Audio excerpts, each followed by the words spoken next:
Pagi-pagi sekali di kota Depok, Sarifuddin alias Udin alias Boren sudah memacu sepeda motornya agar segera tiba di rumah pelanggannya. Karena memang Udin, sapaan akrabnya, adalah seorang tukang ojek. Seperti biasa pagi itu, Udin menjemput Anita Ambarwati, seorang anak perempuan kecil yang waktu itu masih duduk di bangku sekolah dasar. Udin memang tukang ojek langganan Anita, yang sudah dipercaya sejak dulu untuk mengantar Anita, anak sematawayang dari Pak Rohadi dan Bu Tati waktu itu. Seiring berjalannya waktu, Anita Ambarwati sudah lulus dari sekolah dasar. Anita sekarang sudah tidak lagi memakai jasa ojek dari Udin. Gak berasa waktu yang terus berjalan setelah tamat SMP, Anita melanjutkan sekolahnya di SMK yang ada di Cibinong, dan di SMK itu ia mengambil jurusan Tata Boga. Kepada teman-temannya, Anita atau yang kerap disapa Anita ini bercerita kalau nanti dirinya lulus dari sekolah SMK ini, ia bakal melanjutkan pendidikannya untuk kuliah di Universitas Gadjah Mada yang ada di Yogyakarta. Teman-temannya yakin kalau Anita mampu kuliah di UGM, karena memang di sekolahnya Anita termasuk anak yang cerdas. Selain itu, Anita juga anak yang mudah bergaul dan gampang mendapat teman baru. Meski sedikit tertutup bila ada hal yang terlalu sensi untuk diketahui oleh banyak teman-temannya. Meskipun demikian, teman-temannya selalu mendoakan agar impiannya bisa terwujud untuk kuliah di UGM kelak saat sudah lulus SMK. Sementara di kehidupan lain, Udin tetap pada usahanya, yakni menjadi tukang ojek di sekitaran kota Depok. Berkumpul dengan beberapa teman yang juga tukang ojek di sana. Dan setiap harinya Udin mencari rezeki lewat motor yang dipakainya ini. Ya maklumlah, Udin yang memang sudah menjadi seorang suami, jadi ya harus ekstra kerja keras demi keluarganya yang ada di rumah.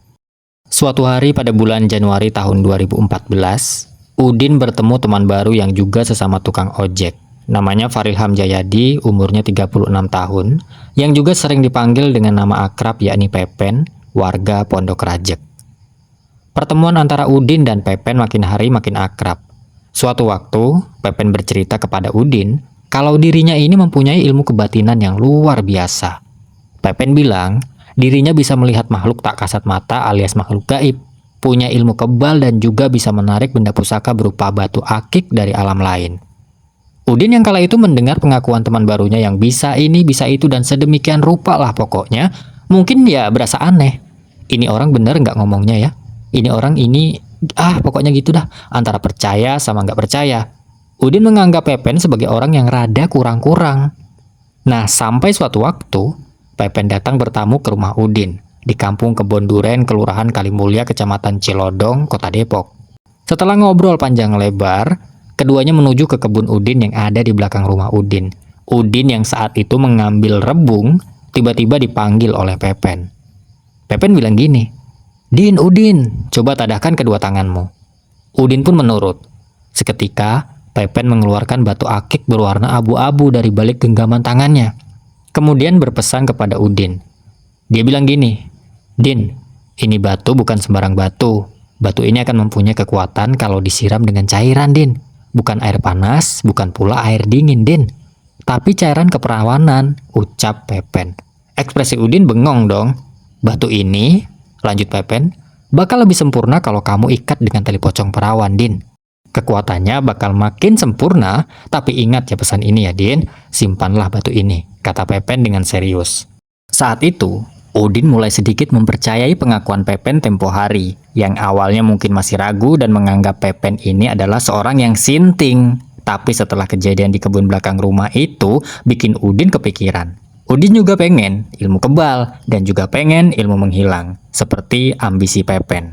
Akhirnya, batu itu disimpan dan dirawat oleh Udin. Di pertemuan selanjutnya, tentunya di lokasi yang berbeda, Pepen dan Udin kembali bertemu. Pepen mengeluarkan selembar uang jadul dengan nominal Rp100.000. Uang Rp100.000 itu diletakkan Pepen di atas gelas kosong. Tak lama, uang Rp100.000 itu bisa bergerak dan muter-muter sendiri tanpa adanya bantuan. Hal yang gak biasa ini dilihat langsung oleh mata kepala Udin. Udin semakin yakin bahwa Pepen memang benar-benar punya kelebihan, bukan orang sembarangan apalagi orang sinting.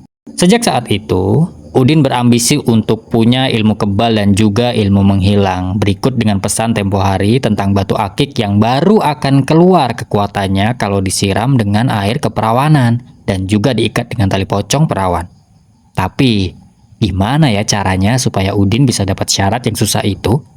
Udin pun terus berpikir agar ia bisa mendapatkan ilmu yang ia mau.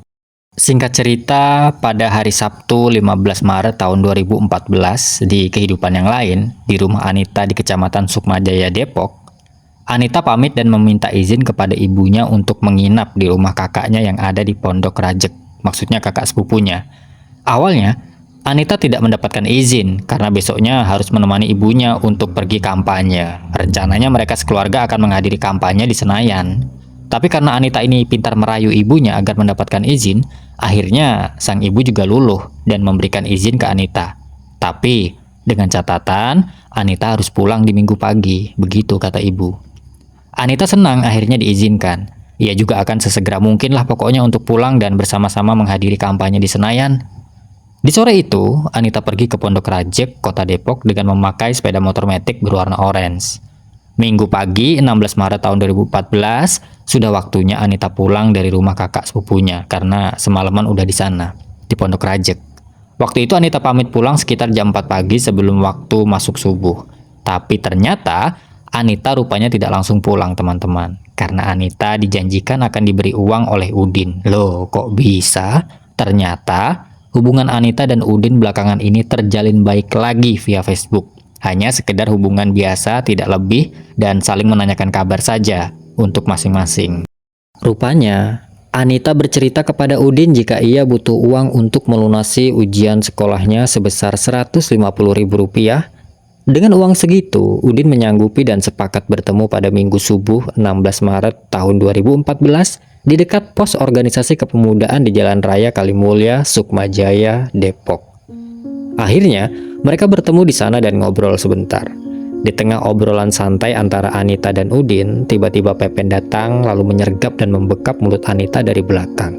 Akibatnya, Anita lemas parah dan meninggal dunia akibat kesulitan untuk bernafas.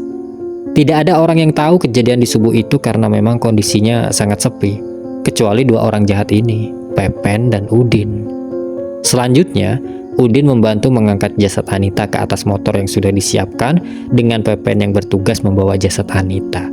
Setelah itu mereka membawa jasad Anita ke kampung Kebon Duren, lebih tepatnya ke sebuah lahan kebun bambu, Kelurahan Kalimulya. Sesampainya di sana, Pepen membaca mantra, mulutnya komat kamit, lalu jasad Anita diperkos oleh Pepen dan menyusul Udin setelahnya. Ada yang tidak dilupakan oleh Pepen, yakni mengoleskan cairan keperawanan dari korban ke batu akik yang dipercayai akan menjadi lebih kuat jika syarat sudah dipenuhi. Setelah itu mereka meninggalkan jasad korban di kebun bambu beserta dengan motor korban.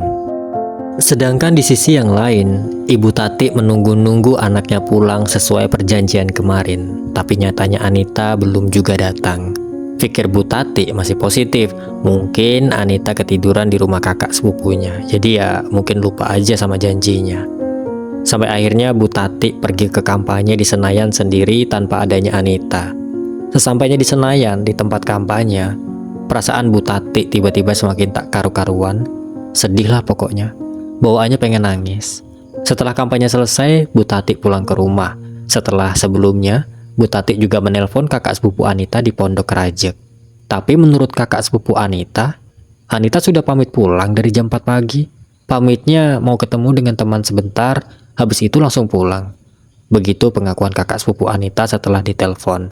Sebagai kakak sepupu juga ikut kaget dan panik karena kabar Anita yang belum sampai rumah juga sampai lewat siang hari. Kemana perginya Anita?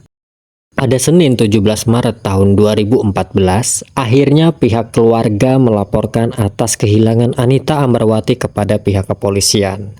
Polisi yang menerima laporan berita orang hilang segera melakukan pencarian, termasuk menyebarkan pesan singkat melalui media sosial sampai membuat poster orang hilang. Tapi, usaha polisi Kota Depok waktu itu belum membuahkan hasil sedikit pun, walaupun sudah berupaya menyebarkan informasi sedetail mungkin. Hingga pada hari Kamis 20 Maret tahun 2014, Penemuan jasad perempuan muda tanpa identitas ditemukan di lahan kebun bambu oleh warga Kampung Duren, Kelurahan Kalimulya, Kecamatan Celodong, Depok.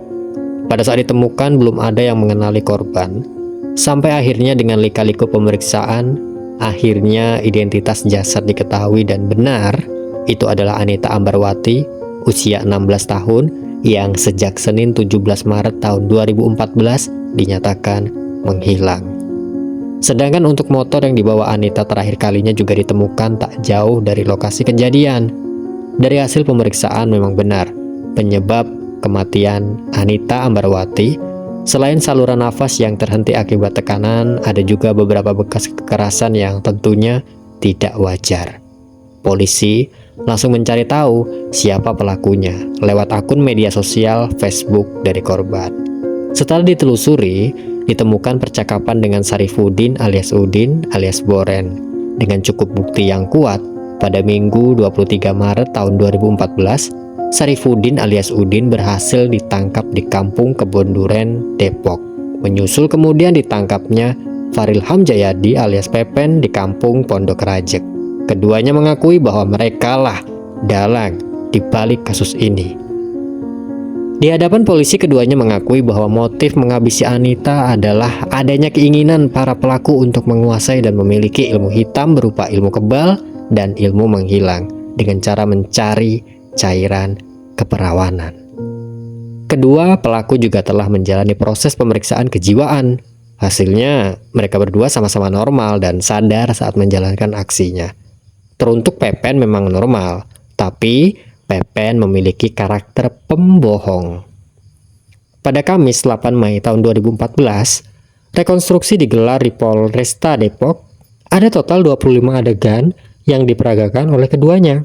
Dimulai dari beberapa adegan awal seperti saat Pepen membekap korban, saat Udin membantu mengangkat korban yang sudah tidak berdaya ke atas sepeda motor korban yang dikendarai oleh Pepen, hingga saat-saat aksi pelaku melakukan aksi tidak senonoh kepada korban yang sudah dalam kondisi meninggal dunia. Dari hasil rekonstruksi waktu itu, polisi meyakini bahwa Faril Hamjayadi alias Pepen adalah otak dari kasus ini. Dari Pepen lah yang pertama kali mengajak Sarifuddin untuk mempelajari ilmu hitam ini. Pepen pula yang menyuruh Sarifuddin untuk mengatur pertemuan dengan korban. Hingga akhirnya korban pun dibawa ke kebun bambu di Jalan Raya Kalimulya untuk diambil cairan keperawanannya dan selanjutnya dihabisi, lalu diperkos. Dalam adegan reka ulang, juga diketahui bahwa Pepen merupakan orang pertama yang memperkos korban.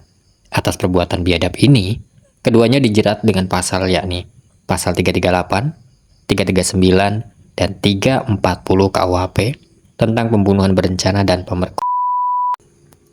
Sidang perdana kasus ini dilaksanakan pada Selasa 8 Juli tahun 2014 di Pengadilan Negeri Depok.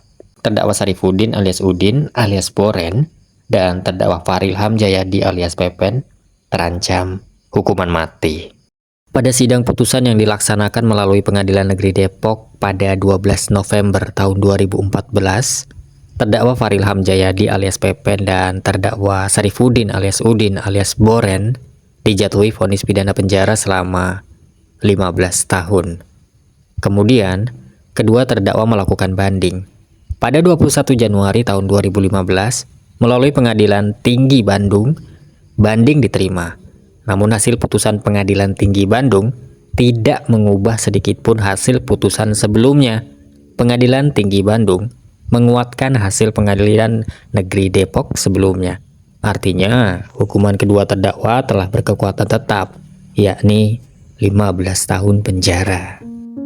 Anita Ambarwati dikenal sebagai sosok anak yang periang di mata teman-temannya. Sosoknya yang memang dikenal menutup diri jika ada masalah, pintar serta cerdas, baik kepada teman-temannya, suka olahraga taekwondo dan juga suka berenang. Mimpinya bisa kuliah di UGM, kini telah pupus. Sekarang, kebaikannya hanya bisa dikenang oleh orang-orang terdekatnya yang mengenalnya secara langsung maupun kita yang mendengarkan kisahnya ini. Selesai. Dari kasus ini kita bisa belajar bahwa untuk selalu berhati-hati terhadap siapapun, sekalipun itu orang terdekat yang pernah kita kenal. Karena tindak kejahatan bisa menimpa siapapun. Ambil sisi positif dari cerita ini dan buang jauh-jauh sisi negatif dari cerita ini. Akhir kata, saya Mas Kepo mengakhiri kisah kasus ini. Wassalamualaikum warahmatullahi wabarakatuh.